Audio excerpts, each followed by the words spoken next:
all of it is wonderful, but just what the Lord's doing in your life. God delivered me from death to life, bro. If you were to look at a photograph of Karla Faye Tucker from the mid-1990s, you would see a woman who radiated peace. You would see big, warm, almond brown eyes, a soft, reassuring smile, and a gentle demeanor. You would hear a woman speaking on national television about the boundless love of Jesus Christ, about redemption, and about how faith had entirely transformed her soul. You might even find yourself feeling a deep sense of empathy for this soft-spoken woman sitting behind the cold, sterile glass of a Texas prison. But to truly understand Karla Faye Tucker, you have to look past the angelic facade. You have to rewind the tape back to a sweltering, drug-fueled night in Houston, Texas, in 1983. You have to look at the blood-soaked carpet, the walls painted in red, and the heavy, rusty 3-foot pickaxe that she used to butcher 2 defenseless human beings. And perhaps the most chilling, stomach-churning detail of all? She didn't just kill them. She smiled, she laughed, and she experienced intense sexual gratification with every swing of that heavy metal blade. How does a woman go from experiencing orgasmic pleasure while hacking a man to pieces to becoming the global poster child for Christian redemption on death row? To answer that, we have to go back to the very beginning. Grab a cup of coffee and settle in, because the story of Karla Faye Tucker is a psychological roller coaster that will make you question everything you know about human nature, trauma, and the limits of forgiveness. It is incredibly easy to assume that monsters are born in the dark, but Karla Faye Tucker actually started her life in the light. Born on the 18th of November, 1959, in Houston, Texas, Karla was the youngest of 3 girls. Her parents, Larry and Carol, worked hard to provide a solid middle-class life for their family. Larry was a longshoreman working in the Gulf of Mexico, a grueling, meticulous job loading and unloading heavy cargo from massive ships. But it paid well enough that Carol could stay home and take care of the house and the girls, Carrie, Kathy, and little Karla. For the first few years of her life, things were genuinely good. They lived in a nice neighborhood. They even had a beautiful little vacation cottage in a town called Brazoria, Texas. Karla fondly remembered these early years, once recalling in an interview, "I was just an itty-bitty girl. We were a family, and we used to go to the Bay House, do neat things with the boat, the dog, and water skiing, fishing, and all that stuff." But a happy childhood is a fragile thing. When Karla was around 7 or 8 years old, the curtain was violently pulled back, revealing that her perfect family was nothing more than a chaotic, toxic illusion. Behind closed doors, Larry and Carol were trapped in a deeply dysfunctional marriage. They would fight viciously, file for a full-blown divorce, live apart for weeks or months, and then inexplicably get back together. This didn't just happen once. This emotional whiplash happened 2 or 3 times. Both parents were constantly cheating on each other, bringing a carousel of affairs and betrayals into the home. And then came the secret that would shatter Karla's world entirely. As a child, Karla always felt like the ugly duckling of the family. Her sisters, Carrie and Kathy, were fair-skinned, blonde, and possessed a stereotypical 1970s beauty. Karla, with her dark brown hair and chubby cheeks, constantly compared herself to them. "Why don't I look like my sisters? Why aren't I pretty like that?" she would ask herself. At the end of one of her parents' final, messy divorces, the devastating truth finally came out. Larry was not her real father. Karla was the product of one of her mother's extramarital affairs. For a young girl already struggling with her self-esteem and watching her family implode, this revelation was nuclear. It completely destroyed her sense of identity. If the man who raised her wasn't her father, who was she? If her family was a lie, what was real? This profound loss of identity became the black hole at the center of Karla's soul, a void she would spend the rest of her life desperately trying to fill. When you have no foundation to stand on, you look for support anywhere you can find it. Unfortunately for Karla, the nearest support system was her older sisters, who had already plunged headfirst into the dark, gritty counterculture of the 1970s. When Karla was just 10 or 11 years old, she caught her older sisters smoking marijuana. When she threatened to tell on them, they didn't panic. Instead, they handed her the joint. "Well, why don't you try it?" they urged. She did. And once she inhaled, they smiled and said, "Well, now you did it too, so you can't tell." This was Karla's initiation into a horrifying new normal. Her older sisters began bringing her around their friends, much older, hardened men, often bikers in their 20s. Can you picture a 10-year-old girl hanging out with adult men in leather vests at a drug-fueled party? The true point of no return happened shortly after. One day, a biker in his 20s showed up at the house looking for her sister, Carrie. Carrie wasn't home. Instead of leaving, this grown man looked at prepubescent Karla and asked, "You want to ride with me and do some heroin?" Lost, lacking any parental supervision, and desperate to feel included, Karla said yes. The man shot her up with heroin. She was so heavily drugged, so completely out of her mind, that the biker, who Karla later realized likely intended to sexually assault her, just dropped her back off at her house. The drug had taken her entirely. Think about the magnitude of that moment. A child, carrying the heavy emotional trauma of a broken home and a stolen identity, is suddenly injected with one of the most highly addictive, euphoric substances on the planet. Heroin didn't just get her high, it made the pain go away. It made the confusion stop. From that day forward, Karla Faye Tucker was a drug addict. And where was her mother during all this? Carol was spiraling just as fast. Instead of acting as a parent, Carol became a co-conspirator. By the time Karla was 12, she had dropped out of school entirely and was actively having sex. She would act out sexually in the same house, sometimes in the same room, as her mother. It was a desperate, screaming cry for help. She wanted her mother to stop her, to protect her, to be a parent. Instead, Carol joined in. Karla would later reveal the chilling reality of their household. She and her mother shared hard drugs like lipstick. By age 14, Karla was prostituting herself. She had learned a brutal, simple equation for survival. Use sex to get money. Use money to get drugs, use drugs to numb the pain. She followed rock bands around as a groupie, most notably trailing the Allman Brothers Band when she was just 15. The biker gangs and the drug addicts became her family. They accepted her. To Karla, who had no identity of her own, the identity of a hardened, drug-addicted, hyper-sexualized party girl was better than nothing at all. People who grow up in chaotic, abusive environments often confuse violence with love. If the only people who have ever cared for you are also the people screaming at you, hitting you, or doing drugs with you, your brain wires those things together. When Karla was 16, she met a 19-year-old guy named Stephen Griffin at a park. She was sitting with friends, smoking a joint, and he walked up to her. The connection was magnetic. Stephen was a rugged guy who worked only 6 months out of the year, but made around $20,000, which, adjusted for inflation to today's money, is well over $100,000. He had cash, he had a motorcycle, and he thought Karla was beautiful, charismatic, and tough. They got married, but their marriage was a war zone. They didn't just argue, they had vicious, physical brawls. Stephen later admitted that Karla would punch him harder than a man could. But in their twisted world, this was just how they communicated.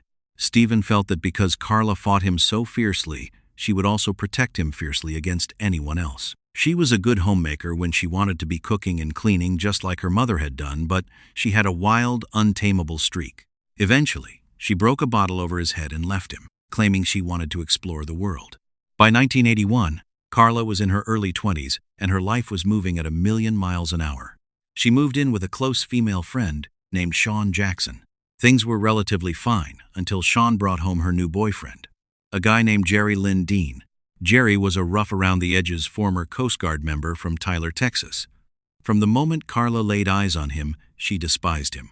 The breaking point in their dynamic happened early on. Jerry rode his beat-up, leaky motorcycle right through the front door of their house and parked it in the middle of the living room. Oil dripped all over the carpet. When Sean came home, she just happily greeted him, completely ignoring the disrespect to their shared home. Karla, who actually valued cleanliness and order despite her chaotic lifestyle, was furious. Karla's hatred for Jerry only grew over the next year and a half. Eventually, Sean and Jerry got married, and Karla moved out, relocating to a notorious party house with her new boyfriend Danny and her sister Carrie. This new house was the epicenter of debauchery. People were constantly coming and going, doing lines of cocaine, shooting heroin, and having sex in the hallways. Physical fights were an everyday occurrence, but in Karla's mind, this was her community. She was fiercely protective of her people. One day, Sean showed up at the house in tears. She and Jerry were having marital problems, and she revealed that Jerry had punched her in the nose. Something inside Karla snapped. Because she had never been protected as a child, Karla harbored an intense, aggressive need to protect the women she cared about. She was a heavy contender in a street fight. Nobody, man or woman, wanted to cross her. Karla escorted Sean back to Jerry's house to gather her belongings. When Jerry stepped outside, Karla didn't say a word. She just walked up and decked him straight in the face, leaving him with a massive black eye. The battle lines were drawn. Karla hated Jerry Dean, and she was vocal about it. She told anyone who would listen that she wanted him dead. Everyone thought it was just drug-fueled tough talk. They were violently, horribly wrong. The 11th of June, 1983, was Karla's sister Carrie's birthday. To celebrate, the house threw a party that defies logical explanation. It wasn't a party that lasted a few hours. It was a massive, non-stop, 3-day bender. A rotating cast of drug addicts and drifters filled the house. For 72 hours they drank, shot up heroin, snorted cocaine, passed out on the floor, woke up groggy, took a shot of liquor, and grabbed the nearest drug to keep going. It was absolute, unadulterated madness. By the early morning hours of June 13th, around 2 a.m., the unthinkable happened. They ran out of drugs. They were exhausted, strung out, and desperate for money to buy their next fix. Karla suddenly remembered that Jerry Dean had a very expensive motorcycle sitting in his garage. The group concocted a sloppy, impulsive plan. They would sneak into Jerry's house, intimidate him, steal his motorcycle, sell the parts, and buy more drugs. Armed with a shotgun and a key that Karla had previously stolen from Sean, Karla, her boyfriend Danny, and a friend named James Lebrant drove to Jerry's apartment. They didn't start quietly searching the garage for the bike. Fueled by days of hard drugs and years of pent-up venomous rage, Karla walked straight into Jerry's home. But instead of grabbing the shotgun they brought, her eyes locked onto something else leaning against a wall in the house. A heavy, rusty, 3-foot-long pickaxe. She picked it up. The sheer physical strength required for a petite, drug-addled woman to wield a 3-foot pickaxe is staggering, but adrenaline and hatred are a terrifying combination.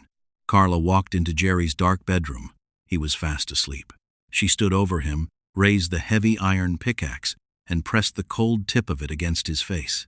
"Don't move, motherfucker, or you're dead," she snarled. Jerry jolted awake.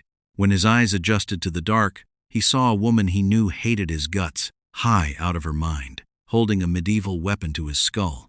Terror washed over him. He started begging, pleading for his life. For Karla, seeing this man who had abused her friend, who she despised cowering and begging before her, it flipped a horrific switch in her brain. For someone who felt powerless her entire life, holding the power of life and death over a man was intoxicating. It made her feel safe. It made her feel invincible. She didn't listen to his pleas. She raised the pickaxe over her head and brought it down hard into his body. What happened next in that bedroom is the reason this story cannot be told lightly. It is the reason Karla Faye Tucker's later claims of redemption were so intensely debated. Karla began hacking away at Jerry Dean. The heavy, sharp metal tore through his flesh and bone with sickening thuds. He screamed. He begged. But Karla didn't stop. Every time she swung the pickaxe, she smiled. As the blood sprayed across the room, she began to experience something deeply, profoundly disturbed. With every forceful strike, Karla became physically and sexually aroused. She swung again and again, over 20 times in total, completely mutilating the man in his bed. She would later brag to her sister, in her exact words, that with every hit she grinned and got a nut. She achieved orgasm while butchering a human being. It was an act of unfathomable, frenzied sadism. While Karla was lost in this horrific, euphoric state, her boyfriend Danny began scavenging the room for things to steal. But as they tore through the bedroom, they noticed something move in the bed. Hiding under the blood-soaked covers, shaking in absolute mind-shattering terror, was a woman. Her name was Deborah Thornton. She was having marital problems of her own, and had met Jerry at a party earlier that night. She had gone home with him, completely unaware that she was walking into a slaughterhouse. She had laid there, frozen in fear, listening to a woman hack Jerry to pieces while laughing and moaning in pleasure. Danny panicked. They had a witness. They held the pickaxe to Deborah's chest and told her that if she wanted to live to see the sunrise, she needed to get back under the covers and stay perfectly still. Deborah complied, praying to God that they would just take what they wanted and leave. Instead, the covers were ripped back. Karla, still riding the high of her gruesome kill, brought the pickaxe down onto Deborah. But this time, it wasn't the heavy, punishing blows that Jerry received. It was a frenzied, chaotic, sharp attack. She struck Deborah lightly but repeatedly, causing immense, torturous pain without immediately killing her. Deborah screamed, blood-curdling screams. She begged them to just end it. "Please kill me! Please kill me! I can't take it! Please kill me!" she wailed, begging for a final blow to put her out of her misery. At that moment, James LeBrant, the friend who had been waiting in the car, walked into the apartment to see what was taking so long. As he walked down the hallway, he heard a sickening, wet, gurgling noise. He later testified that it sounded exactly like a broken aquarium pump. He turned the corner into the bedroom and froze. Standing over the mangled body of a woman he had never seen before was Karla Faye Tucker. She had one foot planted firmly on Deborah's chest, struggling to yank the pickaxe out of the woman's ribcage. With a violent jerk, Karla freed the blade. She looked up, made eye contact with James, flashed him a chilling, wide smile, and then drove the pickaxe straight down through Deborah's throat. Blood sprayed violently across the room. James was so deeply horrified that he turned around and sprinted back to the car. Karla and Danny stole Jerry's motorcycle, his El Camino, a box of quarters, and his wallet. They arrived back at a family member's apartment around 5 a.m. They weren't traumatized. They weren't in shock. They were absolutely elated. They were giddy. When the news broke the next morning about a horrific pickaxe murder in Houston, Karla and Danny watched the television with glee. They joked with their friends and family that they were now famous pickaxe murderers. They proudly recounted every gruesome detail to Karla's sister, Carrie, and Danny's brother, Doug, including the terrifying detail about Karla's sexual gratification during the act. But here is where the murderers miscalculated. Even in their twisted, drug-addicted, violent social circle, there is a line. And Karla had crossed it by a mile. Carrie and Doug looked at Karla and saw a monster. They realized that if she could brutally butcher two people, enjoy it, and feel zero remorse, she could easily do it to them. They were terrified of her. For 5 weeks, Karla and Danny walked free, protected by the silence of the criminal underworld. But the fear finally outweighed the loyalty. Doug reached out to a friend who happened to be a homicide detective, J.C. Mosier. Doug agreed to wear a hidden wire and drove his motorcycle over to see Karla and Danny. Doug sat with them for an hour, casually bringing up the police investigation. Karla was relaxed. She didn't explicitly confess on the tape, but she didn't deny it either. She spoke with the arrogance of someone who thought she was untouchable. The final nail in her coffin was a casual comment she made on the tape, expressing surprise that it took as much effort as it did to bludgeon Jerry to death. That was all the police needed. They swooped in and arrested Karla Faye Tucker and Danny for double homicide. When Karla Faye Tucker walked into the county jail, she was a hardened, violent, drug-addicted prostitute facing the death penalty. But within just a few days, something monumental happened. Karla's entire life had been defined by a desperate search for identity and community. She morphed to fit whatever group would accept her. Now, she was locked in a cage, completely stripped of her biker family, her drugs, and her freedom. One afternoon, a Christian prison ministry group visited the jail to perform a simple puppet show about the love of God. Karla sat and watched. When the show ended, she felt a strange, overwhelming emotion bubbling up inside her. Desperate to understand it, she stole a Bible from the prison chapel. Ironically, the Bibles were free to take, but her instinct was still to steal. She went back to her cold jail cell, opened the book, and began to read. According to Karla, in that tiny cell, the Holy Spirit came down and swallowed her whole. She fell to her knees and began sobbing uncontrollably. For the first time in her life, she felt the crushing weight of what she had done. She later said, "I wasn't afraid of man, or the judge, or the police. The only person I was afraid of was God. He knew exactly what I did." Almost overnight, Karla Faye Tucker, the sadistic pickaxe killer, vanished. In her place stood a devout, soft-spoken, repentant Christian. But was it real? Psychologists and true crime experts have debated this for decades. When you have a human being who has never possessed a core identity, they will cling to the nearest life raft. In the 70s, her life raft was bikers and heroin. In 1983, her life raft was Jesus Christ. The Christian community offers unconditional love and ultimate forgiveness, two things Karla had literally been dying for her entire life. She fully immersed herself in the identity of the saved sinner. Whether it was a genuine spiritual awakening or a subconscious psychological survival mechanism, the transformation was absolute. By the time the media descended upon the jail to interview the pickaxe killer, they were stunned. They expected a snarling, violent monster. Instead, they got a sweet-faced woman quoting script. Amen. Amen. What he's been doing in my life right now is, whenever I first accepted the Lord, for so many years, truly the joy of the Lord was my strength. And it was just like this fire that raged, the fire of joy that raged in me, like a feast at the banquet table, a feast of joy with the Lord. And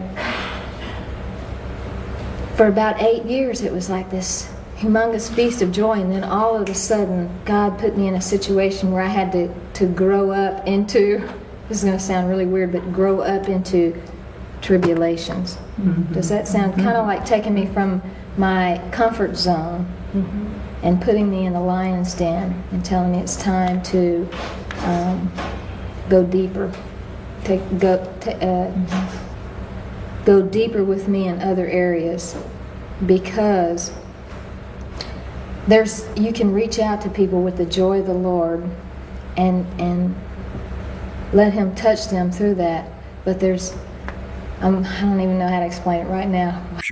Despite her newfound faith, the state of Texas was not moved. During her trial in April 1984, her defense attorneys tried to argue that she was temporarily insane due to massive drug intoxication.